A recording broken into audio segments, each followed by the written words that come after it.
The warning came on a quiet Tuesday morning, deep in the mountains of Colorado, at Earth's Advanced Space Monitoring Station. John Miller stared at his screen in disbelief. The energy readings were unlike anything he had ever seen before. "Sir, you need to see this," John called out to his supervisor, Robert West, who hurried over with his coffee still in hand. The readings showed massive energy spikes near Jupiter's orbit.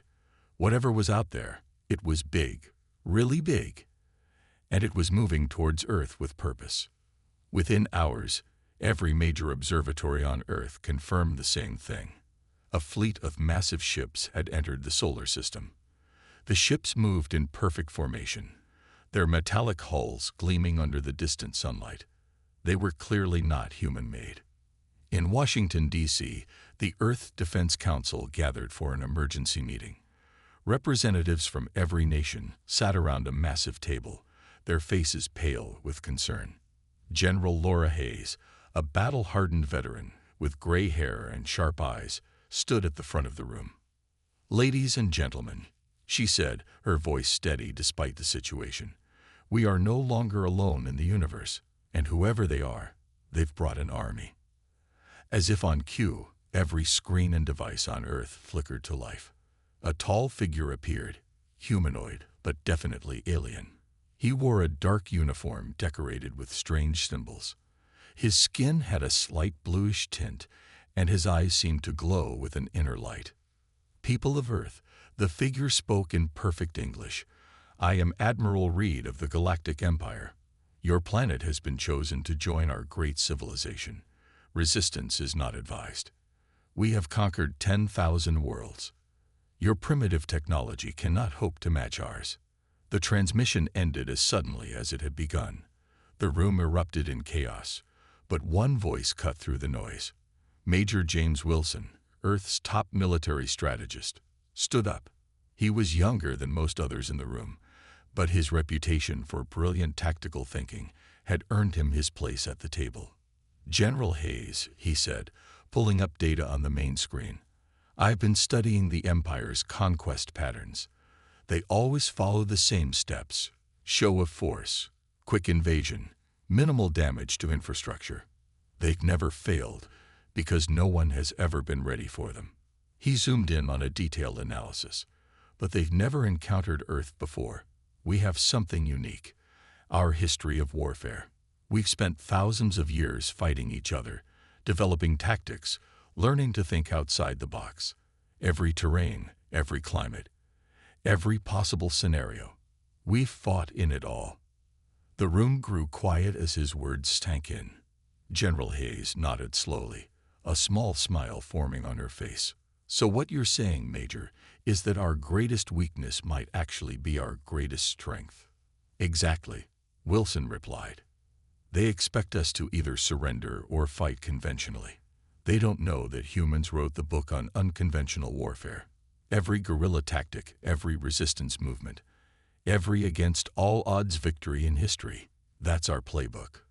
Dr. Anna Thompson, the head of Earth's Scientific Council, spoke up next. "There's something else," she said, tapping her tablet. "Their ship's energy signatures show some unusual patterns. I need more data, but I think Earth's magnetic field is already affecting their systems. They don't know it yet, but they might have just picked the worst possible planet to invade." General Hayes stood up straighter. "Then we have work to do. We don't tell them we're preparing. We don't show our hand. Let them think we're primitive. Let them underestimate us. Because when they make their move," she paused, looking around the room, "they'll learn why you don't corner a species that turned their entire history of warfare into an art form." As the council began forming plans, satellites tracked the Empire's fleet moving closer. They looked unstoppable, their massive ships casting shadows on the planets they passed. But for the first time in the Empire's long history of conquest, they were about to face something they had never encountered before. A planet that had spent its entire existence preparing for this moment, even if they hadn't known it. Humanity was ready for a fight, and the Empire had no idea what was coming. The Empire's observers arrived in 3 small ships, landing in major cities across Earth: New York, Beijing, and London. They walked among humans with their heads held high, looking down at everything through their glowing blue eyes. Their leader, Observer Tom, a name he chose because humans couldn't pronounce his real one, met with Earth's leaders at the United Nations. "Your cities are quaint," Tom said, walking through New York streets. He carried a small device that beeped constantly, measuring Earth's technology levels. "Such primitive transportation systems. You still use wheels," he noted with a smile that didn't reach his eyes. Behind him, Major Wilson and Dr. Thompson walked together, playing their roles perfectly.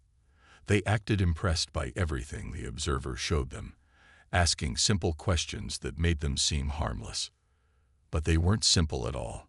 In underground bunkers across the world, scientists studied the data they gathered from each observer visit. Every beep of their devices, every casual demonstration of their technology, every careless comment, it all added up. "Look at this," Dr. Thompson said late one night, showing Major Wilson her findings. They stood in a secret lab deep beneath the Rocky Mountains. "Their technology depends heavily on an element we've never seen before. But here's the interesting part. It reacts strangely to Earth's magnetic field." Wilson leaned closer to the screen. "Can we use that?" "Better," Thompson smiled. "We already are. They don't realize it, but their systems are getting weaker the longer they stay here. Earth's magnetic field is like kryptonite to their tech. They're too proud to notice." Meanwhile, the observers continued their assessment of Earth. They wrote reports about humans' primitive nuclear power, basic computer systems, and outdated weapons. They watched humans drive cars and fly planes, never noticing how the test flights of new aircraft always happened far from their sensors. In their arrogance, they missed things. They missed how factory production patterns were changing worldwide. They didn't notice when certain materials started being stockpiled. They overlooked the sudden increase in underground construction. "Humans are quite entertaining," Observer Tom reported back to Admiral Reed. "They get excited about the simplest things. Yesterday, they were amazed by our food replicator, like children seeing magic tricks." What he didn't report was how Dr. Thompson had accidentally spilled some of that replicated food, collecting samples for analysis, or how Major Wilson's clumsy stumble had let him plant a tiny sensor on the replicator itself. 1 month into their observation, the Empire's representatives gathered for their final assessment meeting. They sat in a special room at the UN, their advanced tablets displaying their findings. "Earth is no threat," Observer Tom announced to the world leaders. "Your technology is at least 200 years behind ours. Your weapons would barely scratch our shields. Your computers are like calculators compared to ours." General Hayes nodded politely, while behind her, screens showed real-time data being collected from the observers' every word and movement. "We are honored by your assessment," she said, playing the part of a humble leader perfectly. That evening, in the secret mountain facility, Earth's true response took shape. "They think we're primitive because we don't use their element," Dr. Thompson explained to the gathered military leaders. "But look at this." She pressed a button, and a massive screen lit up showing Earth's magnetic field interacting with Empire technology. "We don't need it. Earth itself is our secret weapon." Major Wilson stepped forward. "Every time they show off their tech, they give us more data. Their ships, their weapons, their communications. Everything depends on an element that doesn't work properly in Earth's magnetic field, and they're too proud to even consider it a problem." "How long until they realize their mistake?" General Hayes asked. "By then," Wilson smiled, "it'll be too late. They see what they expect to see. A primitive planet ready for conquest. They don't see what we really are." Outside, the observers prepared to leave Earth, confident in their superiority. Their report to the Empire was simple. Earth was ready for conquest. No significant resistance expected. They never noticed the small changes in their ship's performance as they took off. Never realized that humans had learned more from them than they had about Earth. Never suspected that their greatest defeat was about to be written by the primitive species they had so badly underestimated. The Empire thought they were watching Earth. They didn't know Earth was watching them back. Deep beneath the mountains, Dr. Thompson stared at her computer screen with wide eyes. After 3 months of non-stop research, she had finally cracked the code. The Empire's fatal weakness was right in front of them all along. "Get Major Wilson and General Hayes here now," she ordered, her voice shaking with excitement. Within 30 minutes, both officers stood in her underground lab, surrounded by humming machines and glowing screens. "Look at this," she said, pointing to a 3D model of Earth's magnetic field. "Their ship started failing the moment they entered our atmosphere. Not enough to notice, but enough to measure. Earth's magnetic field isn't just disrupting their technology. It's slowly killing it." Major Wilson leaned forward, his eyes fixed on the data. "Can we use this?" "Better," Dr. Thompson smiled. "We already have." She pressed a button, and a section of the lab wall slid open. Behind it stood Earth's newest weapon, a device that looked deceptively simple. "We call it the magnifier," she explained. "It amplifies Earth's natural magnetic field. One of these can disable their weapons within a 5-mile radius, and thanks to their generous demonstrations during their visit, we know exactly what frequencies to use." General Hayes nodded slowly. "How many can we build?" "That's the best part," Dr. Thompson replied. "We've been manufacturing parts in different factories worldwide. The Empire thinks we're making farm equipment and construction machinery. We can have thousands ready within weeks." Meanwhile, in orbit, the Empire's fleet began to gather. Their massive ships darkened the sky, visible even during daylight. Admiral Reed stood on his command bridge, watching Earth with a mixture of boredom and contempt. "Such a simple conquest," he said to his officers. "They still think nuclear weapons are impressive. This won't even be a fight." But down on Earth, humanity was far from helpless. In secret facilities across the globe, soldiers trained with new weapons designed specifically to exploit the Empire's weaknesses. Old military bases, which the Empire thought were abandoned, housed underground factories working at full capacity. Major Wilson stood in one such facility, watching troops practice with modified weapons. "The Empire thinks we only have bullets and missiles," he explained to a group of commanders. "They don't know we've adapted our primitive weapons to work perfectly in highly magnetic environments. While their fancy energy weapons fail, our kinetic weapons will work better than ever." In another part of the world, hidden deep in the Amazon rainforest, Earth's best computer experts worked on cracking the Empire's communication codes. The Empire's observers had laughed at Earth's simple computers, never realizing that humans had been recording and analyzing every signal they sent. "Their overconfidence is their weakness," one programmer said, watching streams of decoded data flow across his screen. "They don't even bother encrypting most of their transmissions. They think we're too primitive to understand them." General Hayes stood in the Global Command Center, now moved entirely underground. Screens showed the Empire's fleet positions, their ship movements, and their weakening shield strengths, all without them knowing they were being watched. "Status report," she commanded. "Magnifiers are at 80% production," one officer reported. "Underground bases are fully operational. All major cities have emergency bunkers ready. Civilian evacuation plans are in place but hidden under other emergency drills." And the Empire? Still blind. "Mom, their latest scan shows they still think we're just running around in panic. They've detected some of our movements but dismissed them as primitive defensive attempts." General Hayes allowed herself a small smile. "Good. Let them think that. How long until we're ready?" Major Wilson checked his tablet. 2 more weeks. Dr. Thompson needs that time to finish the Global Magnetic Field Enhancement Network. After that, he paused, looking at the massive ships visible through the command center skylight. After that, they'll learn what humanity does best: survive against all odds.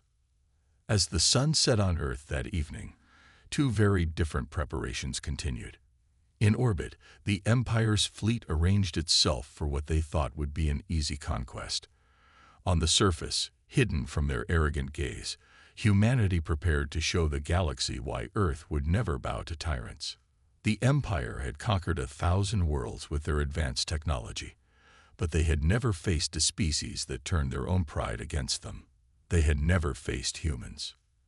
And they weren't ready for what was coming. The Empire made their first move on a cold Antarctic morning.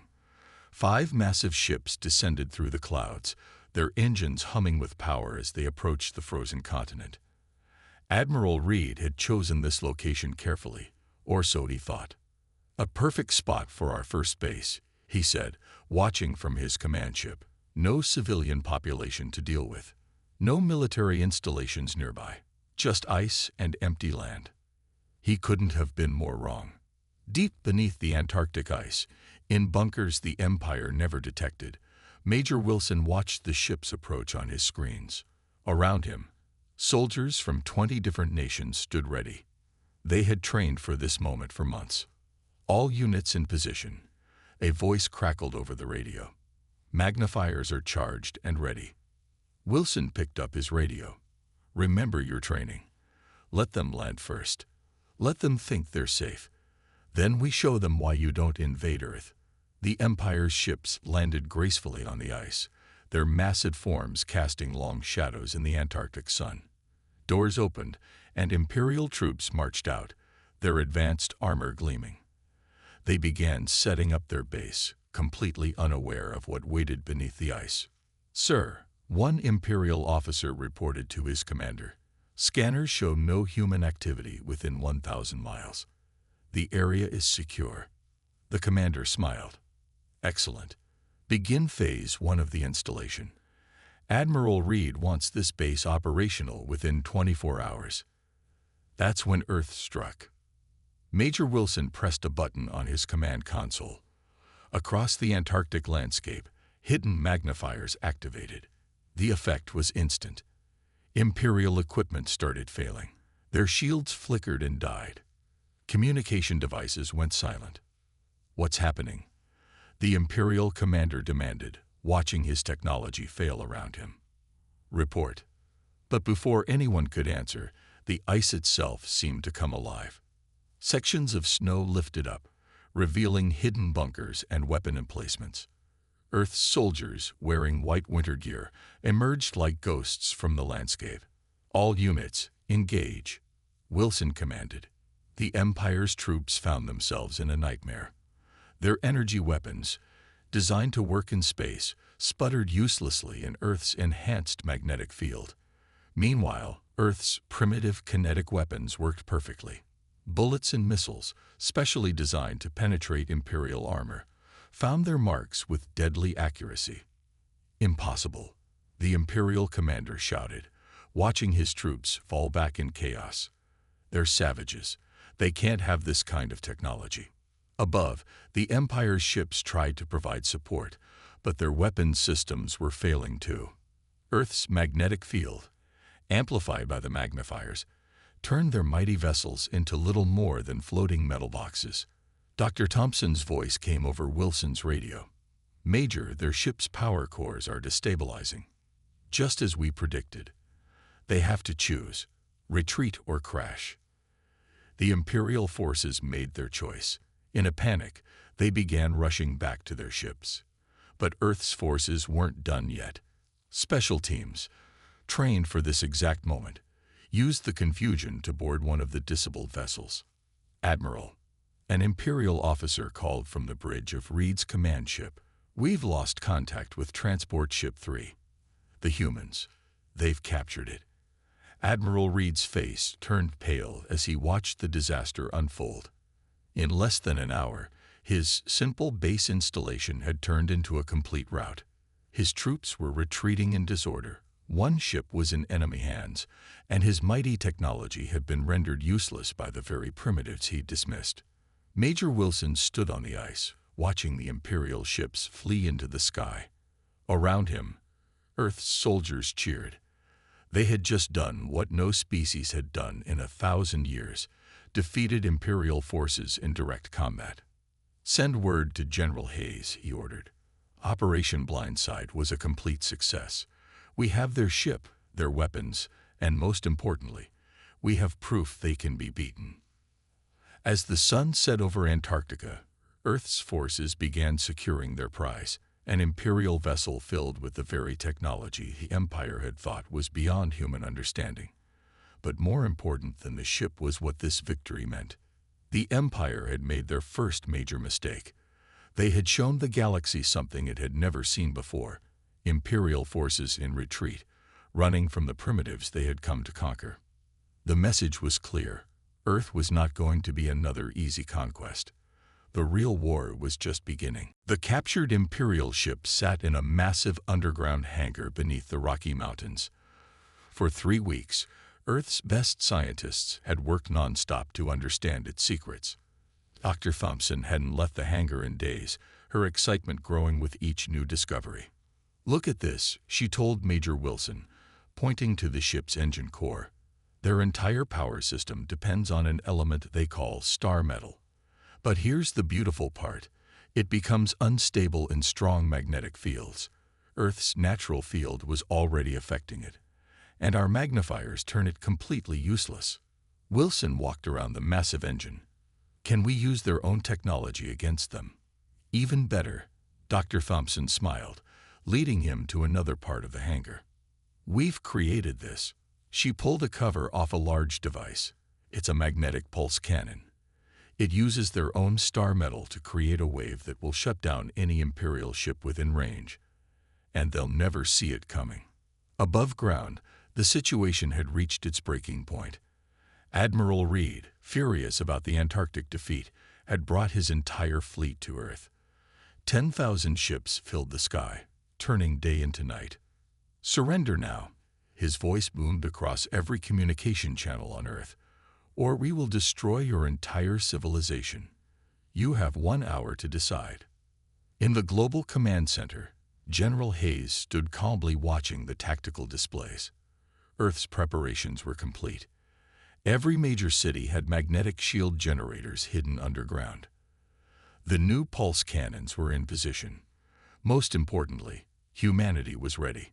"Send our response," she ordered. On every Imperial ship, screens lit up with a simple message: "No." Admiral Reed's face turned purple with rage. "Begin the attack. Show these primitives what real power looks like."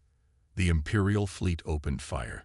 Thousands of energy weapons lit up the sky. But something was wrong. Their weapons, which had destroyed countless civilizations before, were barely reaching Earth's surface. The magnetic shields, now at full power, turned their deadly beams into harmless light shows. "Now," General Hayes commanded. Across Earth, hidden pulse cannons activated. Waves of magnetic energy rolled through space. Imperial ships began failing by the hundreds. Their mighty engines, dependent on star metal, shut down. Ships crashed into each other as their control systems failed. "Impossible." Admiral Reed screamed, watching his fleet fall into chaos. "How are they doing this? They're primitives."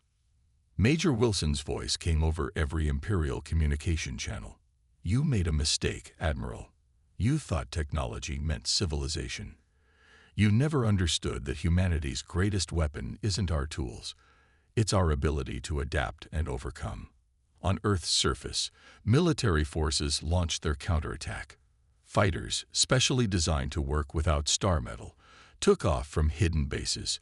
They carried weapons that looked simple but had been perfectly engineered for this moment.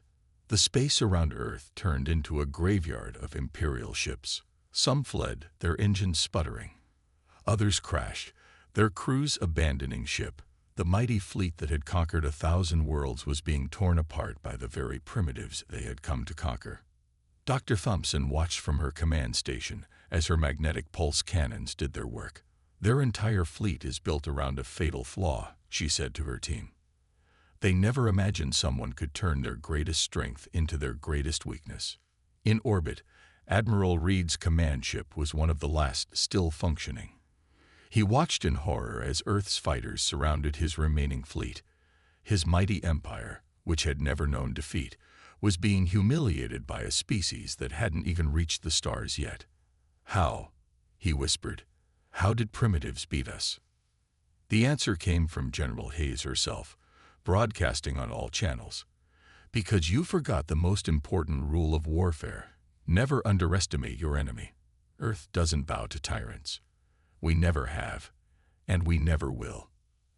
As the sun rose over Earth that day, it illuminated a very different scene than the Empire had planned. Instead of a conquered world, they found themselves facing something unprecedented, a planet that had not only resisted but was about to change the galaxy forever. The Empire's undefeated streak had ended, and Earth was just getting started. News spread across the galaxy like wildfire. Earth had done the impossible. For the first time in over 1,000 years, the Empire had not just lost a battle. They had lost an entire fleet. In the Imperial capital, 10,000 light-years from Earth, the High Council gathered in an emergency session. The massive council chamber, usually filled with quiet discussions of conquest, now echoed with angry shouts and demands for explanations. How could this happen? The High Commander slammed his fist on the golden table.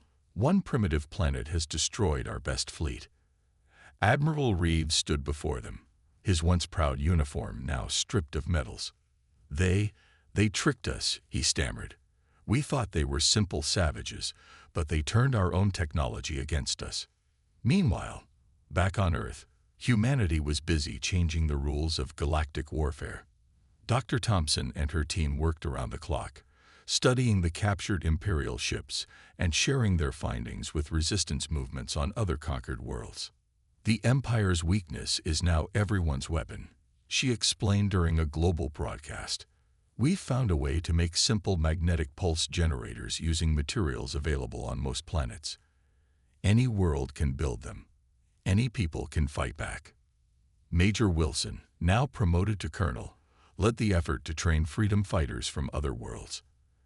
They came in secret, smuggled to Earth by a growing network of resistance ships. In hidden bases, they learned Earth's methods of warfare. "Your worlds have something the Empire never expected," Wilson told a group of alien fighters. "You have the same thing Earth had, the will to be free. Now you have the tools to make it happen." The Empire tried to hide their defeat, but they couldn't stop the stories from spreading. Tales of Earth's victory traveled from planet to planet. Stories of how a primitive world had humbled the mighty Empire gave hope to countless oppressed species. In orbit around Earth, workers dismantled defeated Imperial ships, learning their secrets and improving Earth's defenses. The sky, once darkened by the Imperial fleet, now shone with the light of freedom. General Hayes stood in the Global Command Center, watching reports come in from across the galaxy. "Another system has declared independence," an officer reported. "That's the 5th this week. They're using our magnetic pulse technology." The Empire couldn't stop them. The Empire made one last desperate attempt to save face. They sent a diplomatic mission to Earth, offering peaceful cooperation and mutual benefits. The Earth Defense Council's response was broadcast across every channel in the galaxy. "Earth is not interested in your peace offers," General Hayes announced. "We are not interested in your benefits. What we are interested in is freedom, not just for Earth, but for every world you've enslaved. Your time of conquest is over." The Empire's response came swiftly.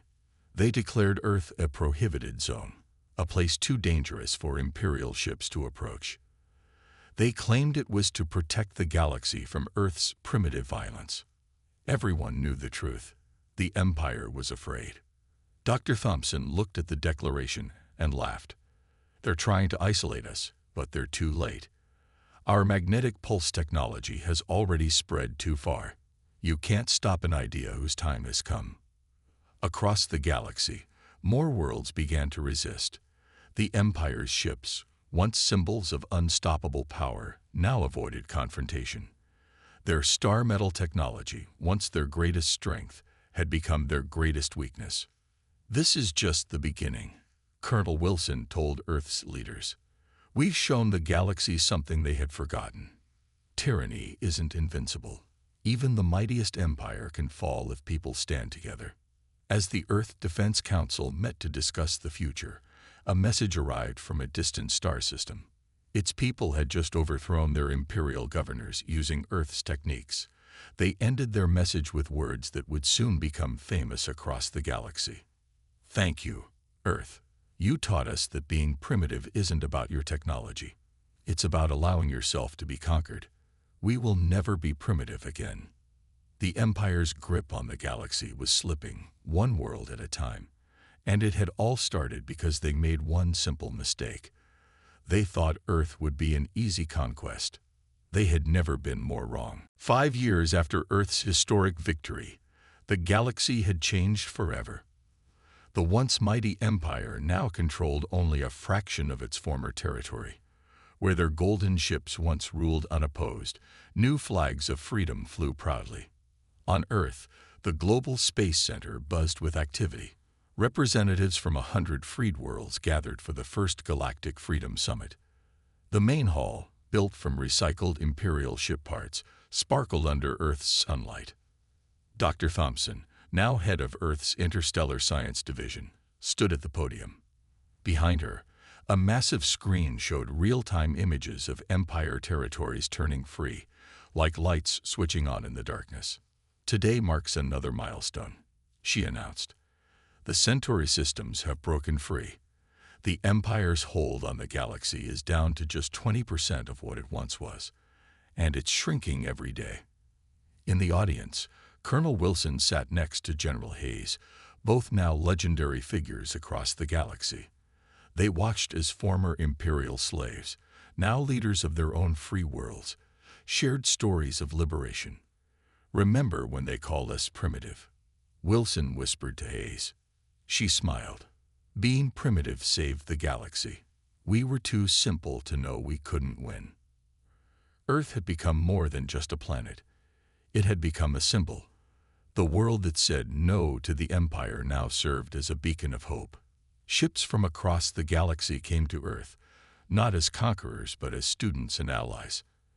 In the technology sector, Earth led a new revolution. Dr. Thompson's team had created a new form of space travel that didn't rely on the Empire's unstable star metal.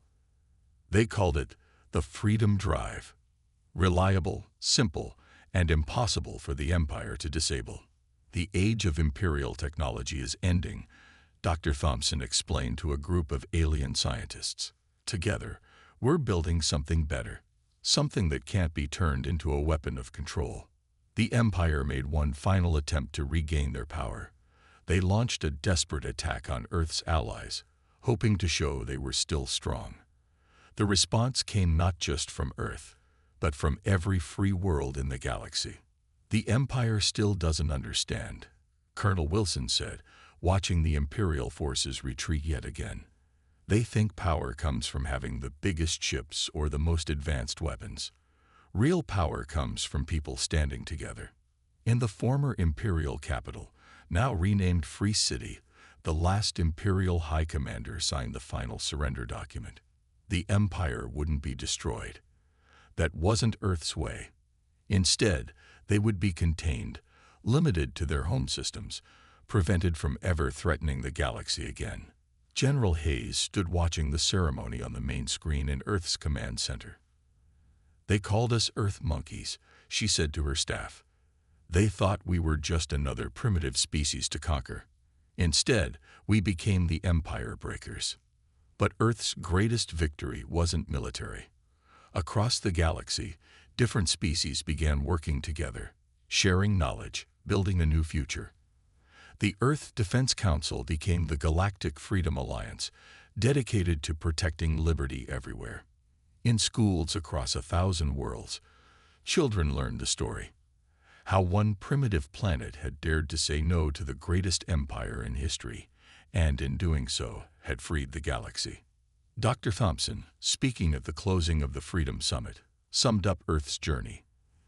The Empire thought being primitive meant being weak. They were wrong. Being primitive meant we never stopped learning, never stopped adapting, never stopped fighting for freedom. That's not primitive. That's being human. As the sun set on Earth that evening, ships from across the galaxy filled the sky. Not warships, but vessels of peace and commerce. Each one carried the new symbol of the free galaxy, Earth's outline, surrounded by stars, with the words that had started it all. No entry for tyrants. The Empire had wanted to write Earth's name in their list of conquests. Instead, Earth had written its name in the stars, not as conquerors, but as liberators. The primitive planet had become the galaxy's greatest defender of freedom. And somewhere in deep space, Imperial ships still avoided Earth's solar system, carrying warnings about the dangerous primitives who had done the impossible. They had broken an empire and freed a galaxy, all because they refused to bow. The end.